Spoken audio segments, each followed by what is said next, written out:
Good morning students, welcome back my YouTube channel. कैसे हैं आप सब? आई होप आप सभी अपने अपने घरों में सुरक्षित होंगे।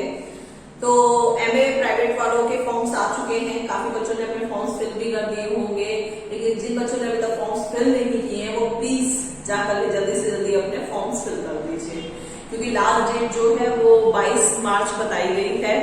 हो सकता है कि डेट को आगे बढ़ा दिया जाए, लेकिन फिर भी आप जल्दी से जल्दी अपने फॉर्म्स को फिल कर दीजिए। तो आज हम बात करने वाले हैं यहाँ पे पेपर पैटर्न के बारे में। तो आज हम एमए फर्स्ट ईयर के बारे में बात करेंगे।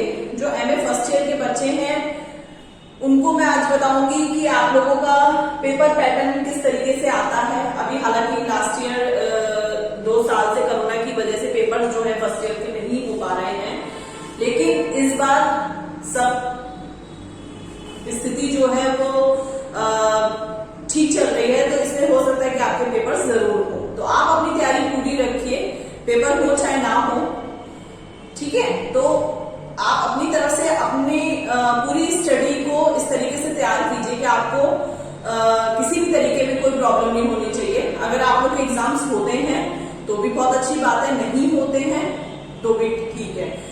बट क्योंकि अगर फर्स्ट ईयर वाले बच्चे अभी से अपनी तैयारी शुरू करेंगे तब कहीं जाकर के वो सेकेंड ईयर के लिए तैयार हो पाएंगे।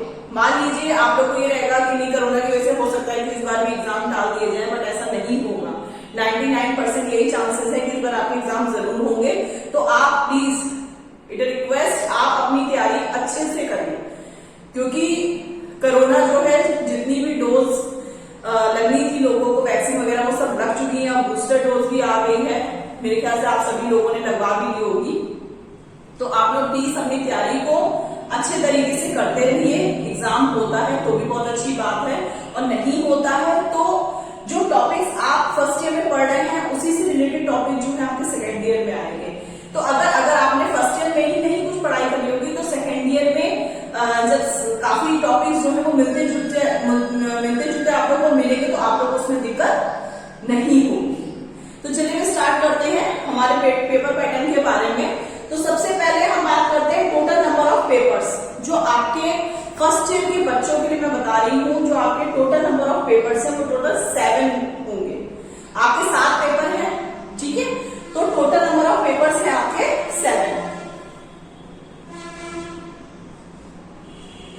7 पेपर्स के नाम मैंने आप लोगों को अपने पिछले वीडियोस में बता रखे हैं।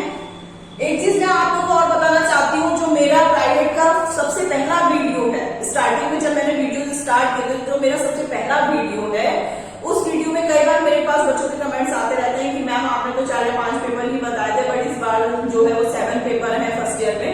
आई नो, मुझे पता है कि 7 पेपर है फर्स्ट ईयर में, बट जब मैंने एमए प्राइवेट सोशियोलॉजी से किया था तो उस समय 4 या 5 पेपर ही थे। अभी ये लास्ट ईयर जो है ये पेपर पैटर्न जो है वो चेंज कर दिया गया है, तो उसमें 5 सब्जेक्ट के बजाय 7 सब्जेक्ट उन्होंने ऐड कर दिए हैं, ठीक है। तो आपके टोटल नंबर ऑफ पेपर हो गए 7। अब बात आती है सेकेंड पॉइंट हमारा होगा एग्जाम टाइम। एग्जाम टाइम कितना होता है? तो एग्जाम टाइम आप लोगों को मिलता है 3 घंटे, ठीक है। 3 आवर्स आपको टाइम मिलता है। 3 आवर्स टाइम हो गया। हालांकि 3 घंटे जो है वो बहुत कम होते हैं, क्योंकि बच्चों को अक्सर लिखने की प्रैक्टिस कम होती है।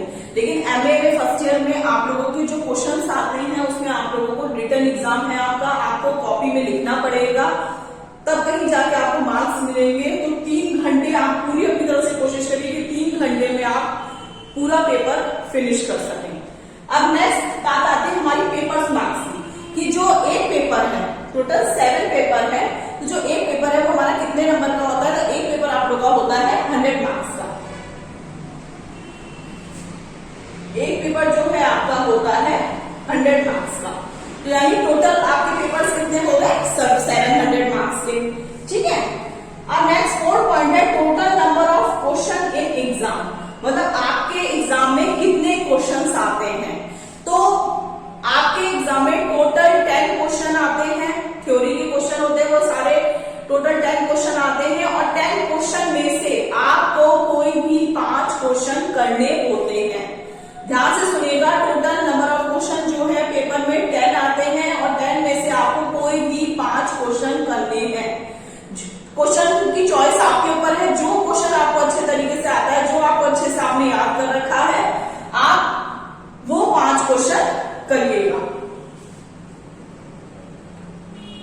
तो टोटल क्वेश्चन आते हैं हमारे 10।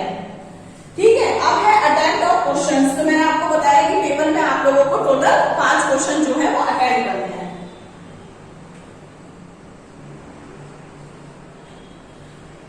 तो 5 क्वेश्चन में से आप लोगों का हर क्वेश्चन जो होगा वो होगा 20 मार्क्स का। तो इसमें आपका टोटल हो गया 20 मल्टीप्लाई 5 इज इक्वल टू 100।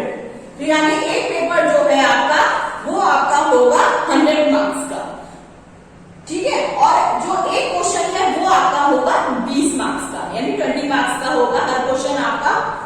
ठीक है, तो इस तरीके से जो अटेम्प्ट आपको क्वेश्चन करने हैं वो 10 में से 5 क्वेश्चन करने हैं। हर क्वेश्चन आपका जो होगा वो 20 मार्क्स का होगा। ठीक है, तो पूरा पेपर जो है आपका वो 100 मार्क्स का होगा। अब हम नेक्स्ट बात पे आते हैं, number of paper in exam copy. आपको आखिर अपने एग्जाम में कितने पेजेस लिखने हैं एक आंसर में। बच्चे अक्सर इस चीज के लिए कंफ्यूज रहते हैं, तो इसलिए मैं आप लोगों को ये चीज क्लियर करना चाहती हूँ। आप लोगों को पता है आप लोग एग्जाम कॉपी कैसी आती है, हिंदी वाली कॉपी होती है, लंबी लाइनिंग वाली, आपने देखी होगी। ठीक है, तो उसमें क्या है कि उसमें आप लोगों को टोटल कम से कम एक आंसर जो है आपका वो 4 से 5 पेज का होना चाहिए। कम से कम 4 पेज तो आपको लिखने ही है एक पेपर में। ठीक है, 4 पेज आपको एक आंसर में लिखना ही लिखना है। 4 से आप ज्यादा कर सकते हैं, लेकिन 4 से कम बिल्कुल मत करिएगा। आप अगर अपने नोट्स बना रहे हैं तो कोशिश यही करिए कि कम से कम एक आंसर जो है वो 4 पेज का होना चाहिए, तब कहीं जाकर के आपको 20 में से मार्क्स मिल पाएंगे। जो एग्जाम कॉपी आती है उसमें कम से कम आपको 4 से 5 पेज लिखने ही लिखने हैं। 4 पेज तो लिखने ही है, 4 से कम मत लिखिएगा, नहीं तो आपके मार्क्स जो है वो आपको बहुत कम मिलेंगे। ठीक है, और ये तो बात मैंने आपको बता दी कि जो आपके नंबर ऑफ पेजेस हैं वो कितने हैं, 4 से 5 पेजेस। ठीक है, अब मैं आप लोगों को बताऊंगी कि आखिर 4 से 5 पेजेस में आप किस तरीके से आंसर को अटेम्प्ट करें। ठीक है, तो इसके लिए मैं आप लोगों को बताती हूँ। ये तो सारे पॉइंट्स आप लोगों को क्लियर हो गए हैं। अगर आप लोग को इससे रिलेटेड किसी भी तरीके की कोई प्रॉब्लम है, आप मुझे कमेंट बॉक्स में कमेंट करके बताइएगा। कोई भी आंसर हो आपका, मैं आप लोग को उस चीज को क्लियर कर दूंगी। अभी आप लोग की एग्जाम की डेट शीट नहीं आई है, अभी तो फॉर्म्स ही फिल हो रहे हैं, तो आप मान के चलिए अप्रैल लास्ट वीक या मई फर्स्ट वीक तक आप लोग के एग्जाम्स हो सकते हैं। आप अपनी तैयारी पूरी रखिए, आप अपनी तरफ से अपनी तैयारी करते रहिए, नोट्स बनाइए, ज्यादा से ज्यादा फर्स्ट ईयर वाले बच्चे ध्यान से सुनिए, ज्यादा से ज्यादा आप लिखने की प्रैक्टिस करिए। जितना ज्यादा आप लिखेंगे उतनी अच्छी आपकी प्रैक्टिस होगी और आप उतनी ही जल्दी 3 घंटे में 5 क्वेश्चन कर लेंगे। आपको सुनने में लग रहा होगा कि 5 क्वेश्चन कम होते हैं, लेकिन नहीं। अगर आप 4 पेज का एक क्वेश्चन भी करते हैं तो सोचिए 5 क्वेश्चन आपको कितने पेजेस के करने होंगे। उस समय लिखते लिखते हाथों में दर्द हो जाता है, और टाइम जब आप लिखेंगे ना तो आपके पास टाइम इतना ज्यादा आपको लगेगा कि कितनी जल्दी जो है ये 3 घंटे बीत गए। ये चीज मैं आप लोगों को इसलिए बता रही हूँ क्योंकि ये चीज मैंने खुद फील करी है। मुझे पता है कि किस तरीके से एग्जाम पेपर में जब हम लिखते हैं तो हमें वो 3 घंटे भी बहुत कम लगते हैं। ठीक है, तो आप लोग यही कोशिश करिए कि आप ज्यादा से ज्यादा जब नोट्स बना रहे हैं, मैं ये नहीं कह रही कि आप याद करके लिखिए, आप नोट्स भी बना रहे हैं तो आप अपने सामने घड़ी रखिए और उस घड़ी में टाइम को सिलेक्ट कर लीजिए। आप टोटल कोई भी 5 क्वेश्चन ले लीजिए, किसी भी टॉपिक से रिलेटेड, किसी भी यूनिट से रिलेटेड आप लेकर के अपने 5 टॉपिक अलग कर लीजिए। उस टॉपिक के अकॉर्डिंग ही आप अपने नोट्स बनाइए और आप देखिए घड़ी में कि आखिर आप एक आंसर जो है वो कितने पेजेस का कितने टाइम में कर पा रहे हैं। ठीक है, अगर आप अभी प्रैक्टिस करेंगे बेटा तभी आप एग्जाम में अच्छे नंबर ला पाएंगे। अब हम आगे बात करते हैं कि मान लीजिए फॉर एग्जाम्पल के तौर पर मैं आपको बताती हूँ कि अगर आपका कोई क्वेश्चन दिया हुआ है, मान लीजिए आपकी जो यूनिट फर्स्ट थी, फर्स्ट पेपर जो आपका था सोशियोलॉजी का, वो था सोशियोलॉजिकल कॉन्सेप्ट। तो सोशियोलॉजिकल कॉन्सेप्ट में आप लोगों का उसमें जो टॉपिक दिए थे, जो सोशियोलॉजिकल कॉन्सेप्ट आपका पेपर था उसको हम समाज शास्त्रीय अवधारणाएं, ये आप लोग का नाम था पेपर फर्स्ट का। ठीक है, तो इसमें आप लोगों की जो यूनिट फर्स्ट थी उसमें आपको सोशियोलॉजी के बारे में लिखना था, सोशियोलॉजी का मीनिंग, उसका नेचर, उसका स्कोप, उसकी डेफिनेशंस। ठीक है, ये सारे टॉपिक थे आपके यूनिट फर्स्ट में। तो अब यूनिट फर्स्ट में अभी लास्ट ईयर जो है, जब लास्ट में अभी एग्जाम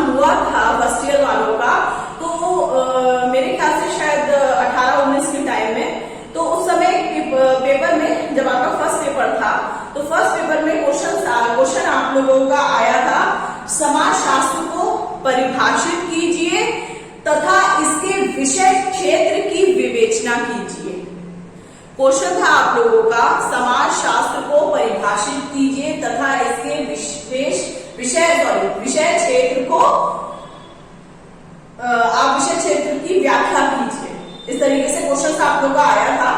तो अब इसमें आपका जो क्वेश्चन है, आप इसमें क्या कर सकते हैं, आप इसमें समाजशास्त्र के बारे में स्टार्टिंग में थोड़ी सी आपको थ्योरी लिखनी पड़ेगी। समाजशास्त्र की आप डेफिनेशंस लिख सकते हैं।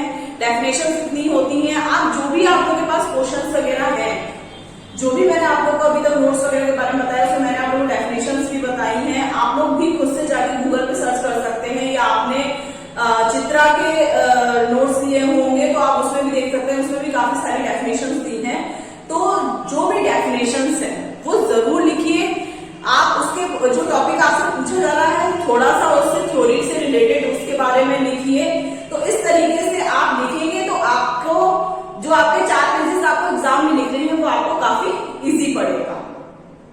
ठीक है, किसी भी टॉपिक से रिलेटेड कुछ भी आता है, जो भी आपके यूनिट्स में आपके पेपर्स में दिया हुआ है, आप बोलेंगे मैम 4 पेज में हम क्या लिखेंगे, तो 4 पेज में आप कुछ भी लिख सकते हैं। कुछ भी का मतलब है जो आपके सिलेबस में है, आपकी नोटबुक में है। ठीक है, अगर आपको कोई भी टॉपिक दिया जाता है, मान लीजिए ग्रामीण समुदाय से कोई रिलेटेड कोई टॉपिक दे दिया जाता है, आपको कोई क्वेश्चन पूछ लिया जाता है कि ग्रामीण समुदाय से आप क्या समझते हैं, शहरी और ग्रामीण समुदाय में क्या अंतर होता है, तो आप ग्रामीण समुदाय के बारे में थोड़ा सा स्टार्टिंग में लिख के उसके बाद आप उसकी डेफिनेशन दे सकते हैं। डेफिनेशन के मार्क्स काफी अच्छे होते हैं। एग्जामिनर जो है ज्यादातर डेफिनेशंस ही पसंद करते हैं कि बच्चे किस तरीके से डेफिनेशंस लिख रहे हैं। अगर आप कोशिश करिए कि आप जो भी टॉपिक आप ले रहे हैं उसकी आप डेफिनेशन जरूर याद करिए। ठीक है, अगर मान लीजिए समाजशास्त्र से रिलेटेड ही कोई भी क्वेश्चन आता है तो आप समाजशास्त्र के बारे में थोड़ा सा स्टार्टिंग में बताइए कि समाजशास्त्र क्या होता है, उसकी डेफिनेशंस क्या होती हैं, जितने भी समाजशास्त्री हैं उन्होंने समाजशास्त्र के विषय में क्या क्या योगदान दिया है। इससे रिलेटेड आप लिखेंगे तो आपको नंबर जो है वो 100% मिलेंगे ही मिलेंगे। ठीक है, अच्छा मैं आप लोगों को एक और बात बताना चाहती हूँ, जो आप 10 में से टोटल 10 में से आप टोटल 5 क्वेश्चन करेंगे। ठीक है, तो 5 क्वेश्चन में जो आपका नंबर ऑफ क्वेश्चन में जो क्वेश्चन नंबर 10 होगा आपका पेपर में, वो अक्सर टिप्पणी के रूप में आता है कि निम्नलिखित में से 2 टिप्पणियां संक्षिप्त रूप में कीजिए। तो आपको उसमें 4 ऑप्शन दे दिए जाएंगे। ठीक है, 4 ऑप्शन में से आपको 2 टिप्पणियां करनी होगी। अब बात आती है कि टिप्पणी कितने पेज की होनी चाहिए, तो आप अपने दिमाग से खुद कोशिश करके दिमाग अपना लगाइएगा और आप सोचिएगा कि अगर आप एक क्वेश्चन कर रहे हैं वो आप 4 से 5 पेज का कर रहे हैं, तो आखिर अगर आप एक क्वेश्चन के आंसर में आपको 2 टिप्पणी करनी है तो एक टिप्पणी आपकी कितने पेज की होनी चाहिए। एक टिप्पणी आपकी जो है वो 2 से 2.5 पेज की होनी चाहिए, इससे कम नहीं होनी चाहिए। अगर 3 पेज की है तो बहुत अच्छी बात है, लेकिन अगर 2.5 पेज की भी है तो भी ठीक है। ठीक है, तो जो टिप्पणी आप करेंगे वो आपकी कम से कम 2 या 2.5 पेज की होनी चाहिए। अब आपका जो क्वेश्चन है वो आपको इस तरीके से आ सकता है कि उसमें किन्हीं 2 टॉपिक्स पर, ठीक है, आपको टॉपिक्स लिखे होंगे नीचे, क्वेश्चन नंबर 10 होगा आपका पेपर में, किन्हीं 2 टॉपिक पर संक्षिप्त टिप्पणियां लिखिए। ठीक है, तो संक्षिप्त टिप्पणियां लिखने पे आपका जैसे आ सकता है कि जाति एवं वर्ग के बारे में बताइए, या फिर आपका आ सकता है कि आप नातेदारी के बारे में बताइए, किनशिप। ठीक है, तो इस तरीके से आपके पास जो है वो छोटी छोटी कई सारी टिप्पणियां होती हैं, उनके ऊपर आपसे नोट्स मांग लिए जाते हैं। तो आप वो 2 से 2.5 पेज का वो आंसर आप लिख सकते हैं। तो ये टोटल जो आज फर्स्ट ईयर वालों के लिए बताना था वो मैंने डिटेल में पूरी आप लोगों को बता दी है कि किस किस तरीके से पेपर का पैटर्न क्या होता है। अगर अभी भी आप लोगों को किसी भी तरीके की कोई प्रॉब्लम हो, आप मुझसे कुछ पूछना चाहते हैं, तो प्लीज आप लोग मुझे कमेंट बॉक्स में कमेंट करके बता सकते हैं। अब मिलते हैं अपने नेक्स्ट वीडियो में। आज मैंने फर्स्ट ईयर वालों का पेपर पैटर्न बताया है, अब मैं अपने नेक्स्ट वीडियो में सेकेंड ईयर वालों का पेपर पैटर्न बताऊंगी। ठीक, थैंक यू।